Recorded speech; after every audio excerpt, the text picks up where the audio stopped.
So I want to give a review of this CAB55 sewing machine bag.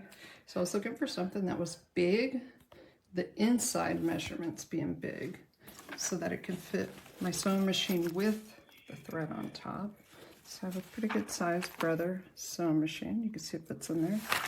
You can also see, like, just for an example, I put some serger thread in there, but I wanted something that I could use interchangeably with my sewing machine or my serger. You can see all of the space up top. You have these nice pockets, so you got plenty of space there.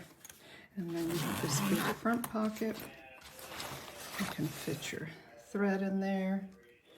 If you want, you can just kind of slide your measuring there. Has another little pocket down here, big pocket right here. Put whatever you want in there.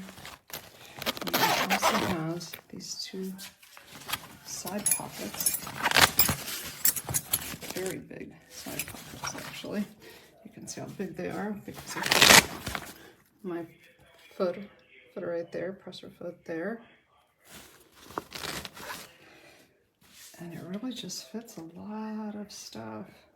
So this is a really, really nice bag. And then it has a nice sturdy strap. So it's very nice.